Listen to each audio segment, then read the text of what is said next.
नमस्कार दोस्तों, मैं नीरज जहांगीर स्वागत करता हूं आपका पाठशाला क्लासेस के इस YouTube प्लेटफॉर्म पर। आज के सेशन में हम बात करने वाले हैं जनगणना 2026-27 के बारे में। हर एक फैक्ट के बारे में बात करने वाले हैं। यहां से बहुत सारे क्वेश्चन आपके एग्जाम में पूछे जा सकते हैं, तो हर एक चीज के बारे में कि साहब शुभंकर क्या है, यहां पर इस बार ब्रांड एम्बेसडर को कैसे बनाया गया है, हर एक चीज के बारे में बात करने वाले हैं। लेकिन उससे पहले मैं चाहता हूं कि आपको जनगणना के इतिहास के बारे में पता रहे। इतिहास को पढ़ेंगे, उसके बाद हम बात करने वाले हैं जनगणना के बारे में। सबसे पहले बात करें साहब कि प्राचीन जो काल है ना, सबसे पहले हमें जनगणना से रिलेटेड जो जानकारी है वो कहां पर मिलती है उसके बारे में बात करें तो ध्यान रखना है सर, प्राचीन काल में जो हमारी चाणक्य के अर्थशास्त्र है उसमें ध्यान रखना है, ये जानकारी है वो मिलती है। मध्यकाल आते आते ध्यान रखना है आपको जानकारी कहां पर मिलती है, तो एग्जाम में सीधा पूछा जाएगा। ध्यान रखना है कि सर अबुल फजल की जो आईने अकबरी है मुगल काल में हमने यहां पर जनगणना के कुछ डाटा है वो हमें देखने को मिले। आधुनिक काल में आते हैं तब ध्यान रखना है 1872 ईस्वी में लॉर्ड मेयो द्वारा आधुनिक जनगणना है उसकी शुरुआत की गई थी। उसके द्वारा लॉर्ड मेयो के द्वारा आधुनिक जनगणना है उसकी शुरुआत की गई थी। कब की बात है? 1872 की बात है। उसके बारे में ध्यान रखना है 1881 में लॉर्ड रिपन के काल में व्यवस्थित और दशकीय जनगणना है उसकी शुरुआत की गई। कब की बात है? 1881 की बात है। लॉर्ड रिपन के काल में व्यवस्थित और दशकीय जनगणना है उसकी शुरुआत की गई। राजस्थान की बात करें तो राजस्थान में ध्यान रखना है मुनोन नैन्सी की पुस्तक है मारवाड़ रा परगनारी विगत। ध्यान रखना है, बहुत इंपॉर्टेंट है। मोहनोत नैन्सी की पुस्तक है मारवाड़ रा परगनारी विगत। इसमें हमें मारवाड़ का जो रियासत हुआ करती थी उसके गांव की जनसंख्या का जो विवरण है वो हमें यहां पर देखने को मिलता है। और इसी कारण जो मोहनोत नैन्सी की जो ये जो पुस्तक है इसको कहा जाता है कि राजस्थान की जनगणना का अग्रज है। मतलब राजस्थान में यदि जनगणना के बारे में बात करोगे तो सबसे पहले आपको मोनोन नैन्सी की जो पुस्तक है मारवाड़ परगनारी विगत इसके बारे में बात है वो करनी ही पड़ेगी। उसके बाद में हम बात करें सर जनगणना किस विषय की सूची है, तो संघ सूची की विषय है। संघ का मतलब क्या हुआ? संघ सूची विषय का मतलब होता है सर इस पर केंद्र सरकार है वही कानून बना सकती है। केंद्र सरकार चाहे तो कह सकती है कि साहब यहाँ पर जातीय जनगणना होनी चाहिए। केंद्र सरकार चाहे तो ये कह सकती है कि साहब ये जनगणना है वो इस दिन शुरू होने वाली है। राज्य सरकार का इसमें कोई भी दखलंदाजी है वो नहीं है। यहाँ पर बात करें कि संविधान की 7वीं अनुसूची है उसमें इसके बारे में बात की गई है। और जनसंख्या का अधिनियम कब आया था? तो याद है सर 1948 में जनसंख्या अधिनियम आया था। और राष्ट्रीय जनसंख्या आयोग कब बना? ये ध्यान रखना है कि सर 11 मई 2000 को बना था। और ये जो गृह मंत्रालय है उसके अधीन एक विभाग आता है जिसका नाम है जनगणना विभाग, उसके द्वारा जनगणना है वो करवाई जाती है। अब देखो आगे बात करें साहब 2011 की जनगणना के बारे में। आपको पता है कि इससे पहले 2011 की जनगणना ही हुई थी, तो उसके बारे में हम थोड़ी सी बात करें तो क्रम के अनुसार ये कौन सी है? 15वीं है ना। 10 की व्यवस्था है उसके अनुसार हम बात करें 14वीं क्रम की है। स्वतंत्रता के बाद में कौन सी है? 7वीं है। और 21वीं सदी की कौन सी है? दूसरी है। अब मैं आपसे पूछूं कि 2027 की जो जनगणना है उसके बारे में बताओ तो आप तुरंत बता दोगे कि सर क्रम के अनुसार कौन सी है? 16वीं है। 10 की है के आधार पर कौन सी है? तो 14वीं है सर। स्वतंत्रता के बाद में कौन सी है? ना 14वीं नहीं, फिर 15वीं हो जाएगी है ना, 15वीं हो जाएगी। और यहां पर जो स्वतंत्रता के बाद में कौन सी है? तो सर 8वीं है। 21वीं शताब्दी की कौन सी है? तो सर तीसरी जनगणना है। ये ध्यान रखना है। अब देखो 2011 की जनगणना के बारे में बात करें तो प्रति व्यक्ति 18.19 रुपए का खर्चा आया था। और 2011 की जनगणना में शामिल जो जिले थे वो कितने थे? टोटल 640 जिले थे, जिसमें राजस्थान के सभी 33 जिलों को शामिल है वो किया गया था। शुभंकर क्या था? परगणक शिक्षिका है, जो यहाँ पर काउंटिंग करने वाली जो लेडी टीचर है वो यहाँ पर शुभंकर थी, ध्यान रखना है। और जनगणना का आदर्श वाक्य क्या था? हमारी जनगणना हमारा भविष्य। ये कई बार एग्जाम में पूछा जा चुका है, लेकिन अब नए डाटा है तो नए डाटा आपसे पूछे जाएंगे तो वो सारे आपको आने चाहिए। और हम बात करें, देखो राष्ट्रीय जनगणना रजिस्टर पहली बार है वो बनाया गया है। इस बार प्रथम बार घरों की जनगणना हुई की। कब की बात कर रहे हैं हम? ये 2011 वाली जनगणना के बारे में बात कर रहा हूं। अभी 27 के बारे में हमने बात शुरू नहीं की है, ये ध्यान रखना है ना। प्रथम बार घरों की गणना की गई। किन्नरों को इस जनगणना में पहली बार है वो शामिल किया गया।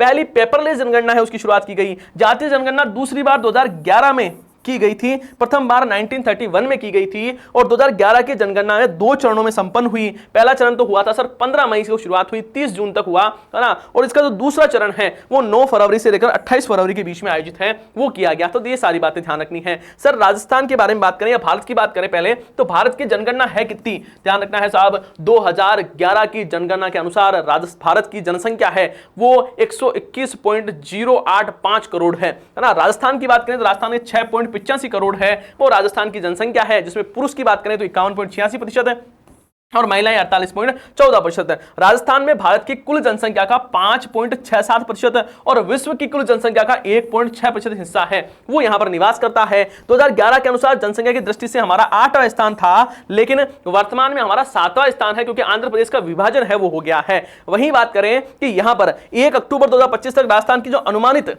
1 अक्टूबर 2025 तक राजस्थान की जो अनुमानित जनसंख्या है वो 8.33 करोड़ है। ध्यान रखना कितनी, 8.33 करोड़ है। और इससे ध्यान रखना है कि भारत का छठा सबसे अधिक आबादी वाला राज्य है वो राजस्थान बन जाएगा। ये बात किसमें लिखी हुई है सर? ये जो नवीन आर्थिक समीक्षा ना 2026-27 वाली जो अभी अभी आई है, उस राजस्थान आर्थिक समीक्षा में ये बात है वो लिखी हुई है। तो ध्यान रखना है 8.33 करोड़ हो जाएगा साहब 1 अक्टूबर 2025 तक। हो गया है, हो जाएगा क्या, हो गया है। ठीक है, अब देखो हम बात करें साहब नवीन जनगणना है उसके बारे में। देखो पहली बात तो कौन सी है साहब? 16वें क्रम की है। ये मैंने आपको पहले ही बता दिया था। कौन सी क्रम की है सर? क्रमानुसार हम बात करें तो ये 16वें क्रम की है। स्वतंत्रता के बाद में कौन सी है? तो सर स्वतंत्रता के बाद में 8वें क्रम की होने वाली है। स्वीकृति लागत कितनी हुई है साहब? ध्यान है 11,718.24 करोड़ रुपए। मेरे साथ में बोलो सर, 11,718.24 करोड़ रुपए हैं वो इसके लिए आवंटित है, वो किए गए हैं। शुरुआत कब? 16 अप्रैल 2026 से इसकी शुरुआत कर्नाटक से होगी। ये पहला राज्य है, यहां से शुरुआत की जाएगी। स्टार लगाकर इसको याद है वो करना है।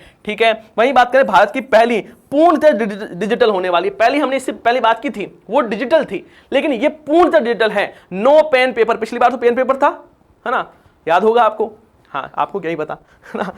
ठीक है, जेन जी को नहीं पता। तो ध्यान रखना है कि यहां पर पूर्णतः डिजिटल जनगणना है वो है होने वाली है, नो पेन पेपर, है ना। आगे देखो ये पेज बहुत ज्यादा इंपॉर्टेंट, अच्छे से याद करना। क्या कि यहां पर आपसे पूछे कि देखो हुआ क्या था, 5 मार्च 2026 को हमारे जो गृह मंत्री अमित शाह उनके द्वारा यहां पर जो शुभंकर है उसका अनावरण किया गया। तो जाना प्रगति, ये तो क्या है साहब? महिला है, और विकास ये क्या है? पुरुष है। तो प्रगति और विकास है उसको क्या बनाया गया है? शुभंकर बनाया गया है। ये क्या है साहब? ये जो जनगणना करते हैं ना उनके बारे में। तो ध्यान रखना है साहब, प्रगति और विकास क्या है? प्रगति तो महिला है और विकास जी क्या है? पुरुष है। दिख रहे हैं आपको, है ना। तो ये क्या है साहब? शुभंकर है। और यहां पर प्रतीक क्या है? विकसित भारत 2047 और लैंगिक समानता के बारे में बात की गई है। विकसित भारत 2047 लैंगिक समानता के बारे में इसमें बात है वो की गई है। आपसे पूछे कि साहब यहां पर बताइए कि ब्रांड एम्बेसडर कौन है? तो सुदर्शन पटनायक, बहुत इंपॉर्टेंट है। सुदर्शन पटनायक है वो क्या है? इनके बारे में ध्यान रखना साहब। ये ब्रांड एम्बेसडर है, मशहूर सैंड आर्टिस्ट है ये, और इनको क्या बनाया गया है? ब्रांड एम्बेसडर बनाया गया है। और शुभंकर क्या है साहब? तो यार प्रगति और विकास है वो क्या है? शुभंकर है। आगे देखो हम बात करें, आगे यहां पर लिखा हुआ डिजिटल क्रांति पहली बार बिना पेन पेपर के यहां पर होने वाली है। पहली द डिजिटल शिफ्ट है उसकी हम शुरुआत कर रहे हैं। यहां पर जो गणना कर्मी होंगे उनको BYOD मॉडल पर होने वाले, मतलब ब्रिंग योर ऑन डिवाइस।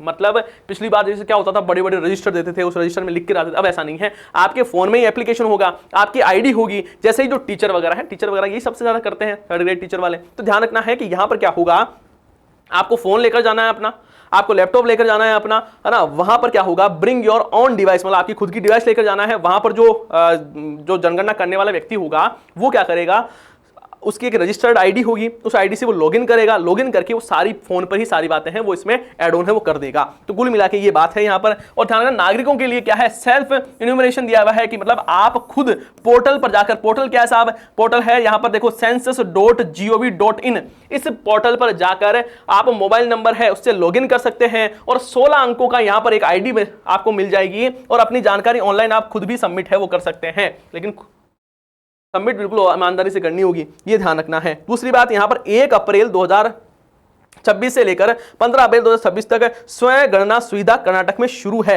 वो होने वाली। पहले क्या होगा, आप खुद ही कर दो, आप खुद ही क्या कर दो, आपके एप्लीकेशन है वहां पर चीजें डाल दो। उसकी वजह से क्या हो, जो बाहर से जो टीचर आ रहा है या कोई भी मतगणना करने वाला आ रहा है उसको ज्यादा परेशानी है वो नहीं हुई। सेल्फ आप गणना है वो कर सकते हो। सेल्फ इन्यूमरेशन आईडी है वो आपको मिलेगी, 16 अंकों की आईडी है। तो ये 16 अंकों की आईडी भी ध्यान रखना, कई बार ये चीजें हैं वो भी आपसे पूछ ली जाती है। कितने अंकों की? 16 अंकों की आईडी है वो होने वाली है। आगे देखो, आगे यहां पर बात करें जनगणना कितने चरणों में होने वाली है? 2 चरणों में होने वाली है। यहां पर 1 अप्रैल से लेकर 30 सितंबर तक ये जो चरण है वो एक चला, जिसमें मकान सूचीकरण और आवास गणना की गई। पहले घर गिने गए कि 1 2 3 4 इतने घर है, ठीक है। मकान की स्थिति, पानी, बिजली, ईंधन, संपत्ति, इंटरनेट, कितने गाड़ी, घोड़े, गधे, है ना, बकरियां कितनी है, सारी चीजें हैं वो यहां पर की गई। 33 सवाल पूछे गए, 33 सवाल और 34 विवरण है वो शामिल किए गए। अब ये सवाल आपसे नहीं पूछे जाएंगे, मत रटो इसमें कि कौन कौन से सवाल पूछे जाएंगे, ये नहीं पूछा जाएगा एग्जाम में। दूसरा चरण है उसमें जनसंख्या, है ना, जनगणना है वो की जाएगी साहब। यहाँ पर देखो पब्लिक काउंटिंग है, इन्यूमरेशन जिसको बोला जाता है वो किया जाएगा। और यहाँ पर पहले क्या हाउस होल्ड है उसके बारे में बात की गई। ये फरवरी 2027 में, है ना, शुरू होगी और इसमें व्यक्ति का विस्तृत सामाजिक आर्थिक डेटा है, आयु, शिक्षा, व्यवसाय, हर एक चीज है उसको शामिल है वो की जाने वाली है। ध्यान रखना है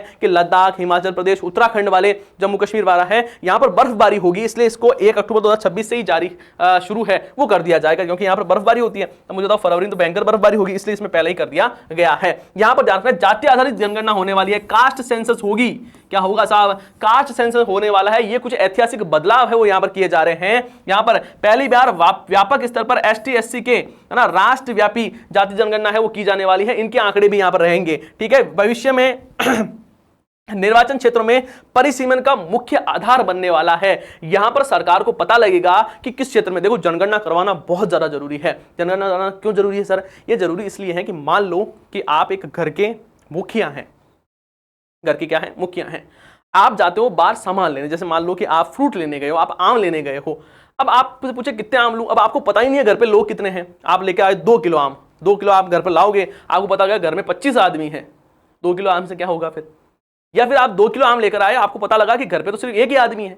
इसका मतलब आपको पता ही नहीं है कि आपके घर में लोग कितने हैं। तब आप कैसे तो योजनाएं बना पाओगे, कैसे नीतियां बना पाओगे, कैसे उनकी व्यवस्थाएं है वो कर पाओगे। इसलिए जनगणना करना है ना, जनगणना करना बहुत ज्यादा जरूरी है, जिससे सरकार को पता लगे कि कितने गरीबी रेखा से नीचे हैं, कितने ऊपर है, कितने पास, किनके पास में 2 पहिया वाहन है, किनके पास में चौपहिया वाहन है। ये सारी जानकारी, किनके पास में भैंस है, किसके पास में गाय है, किसके पास में बकरी है, ये सारी जानकारी सरकार के पास में होगी तो सरकार उसी प्रकार से योजनाएं है वो बना पाएगी। तो यहां पर बात को समझना, सरकार कह रही है कि हमें ST SC के आंकड़े भी पता होना चाहिए, जिससे हम जब भविष्य में निर्वाचन क्षेत्र का परिसीमन करें तो हमें पता रहे कि साहब ST SC है वो सारी चीजें हैं वो कहां पर है। यहां पर सर लिखा है कि हाउसिंग लिस्टिंग के नए पैरामीटर्स होंगे। इस बार 34 विवरणों में कुल नए सवाल है वो जोड़े गए हैं, जैसे इंटरनेट की उपलब्धता।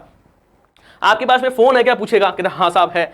इंटरनेट है क्या फोन में? क्या है साहब है। तो सारी चीजें बतानी पड़ेगी। गैस का कनेक्शन है क्या, LPG है क्या, सिलेंडर है क्या, हर एक चीज बतानी पड़ेगी। वाहन की जानकारी देनी होगी, कौन सा वाहन है, कितने रुपए का है ना, 4 पहिया वाला है, 2 पहिया वाला है, कौन सा वाहन है, सारी बातें बतानी पड़ेगी। अनाज कितना खाते हो, गेहूं की कितनी बोरी आपके लगती है, पेयजल का स्रोत क्या है, सारी चीजें आपसे पूछी जाने वाली है। साथ ही आपके लिए एक महत्वपूर्ण सूचना है, यदि आप तैयारी कर रहे हैं CT 10+2 और राजस्थान पुलिस कांस्टेबल की, तो आपके लिए गोल्डन अपॉर्चुनिटी है, क्योंकि पाठशाला क्लासेस आपको बिल्कुल फ्री में तैयारी करवा रहा है, वो भी जयपुर में ऑफलाइन सेंटर में। इसके लिए आपको करना यूं है कि आपको 12 अप्रैल को एक ऑफलाइन टेस्ट होने वाला है आपका, जिसमें 100 क्वेश्चन आपको राजस्थान जीके के पूछे जाएंगे। सुबह 10 बजे यहां पर पेपर होगा और इसमें टॉप 50 स्टूडेंट है उनको हम बिल्कुल फ्री में पढ़ाने वाले हैं। उसके बाद में 51 से लेकर 100 तक के जो बच्चे हैं उनको 50% का डिस्काउंट है, और 101 से लेकर 150 तक के बच्चे हैं उनको 25% का डिस्काउंट है वो दिया जाने वाला है। आगे देखो, देखें आगे लिखा हुआ, कानूनी आधार पर डेटा को गोपनीय रखा जाएगा। साहब अब आपको सोचो, आपका फोन है, फोन में इंटरनेट है नहीं है, गाय कितनी है, गाड़ी कितनी है,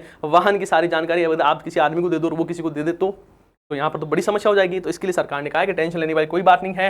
जनगणना अधिनियम 1948 हमने शुरू में पढ़ा, उसकी धारा 3(17)(a) के तहत भारत में महापंजीकरण कार्यालय है, उसके द्वारा यहाँ पर 2021 की स्थगित जनगणना हेतु जारी 2020 की अधिसूचना है वो अब निरस्त कर दी गई है। और यहां पर हर एक चीज का ध्यान है वो रखा जाएगा। कैसे रखा जाएगा कि यहां पर कानूनी आधार के बारे में हमने बात की, साहब किस आधार पर करेंगे, ये चीजें हमने पहले बता दी थी मैंने कि साहब अधिनियम है 1948 का, तो ध्यान रखना है उसकी धारा 3 और 17(a) के तहत क्या होती है साहब, जनगणना है वो होती है। अब यहां पर समझना, व्यक्ति की जानकारी 100% सिक्योर होगी, एंड टू एंड इनक्रिप्टेड है वो होने वाली है, कोई दिक्कत वाली बात नहीं है। जैसे व्हाट्सएप पर मैसेज करते हो बिल्कुल एंड टू एंड इनक्रिप्टेड होता है, सारी चीजें हैं वो वैसे ही रहने वाली है। सरकार कह रही है कोई दिक्कत वाली बात नहीं है, किसी भी कोर्ट या सरकारी विभाग के साथ में साझा है वो नहीं की जाएगी। और यहां पर ध्यान रखना, समेकित डेटा ही प्रकाशित है वो किया जाएगा। समेकित डेटा का मतलब हम एक साथ यही बताने वाले हैं कि भारत में इतने लोग हैं जिनके पास में 4 पहिया वाहन, ऐसा नहीं कहेंगे कि फलान जी के पास में नाटक करते हैं, उनके पास खुद की कोई गाड़ी नहीं है, दूसरों की गाड़ी लेके घूमते हैं, ऐसी कोई बात नहीं बताई जाएगी। सिर्फ यही बताया जाएगा कि साहब इतनी गाड़ियां इस शहर में हैं या इस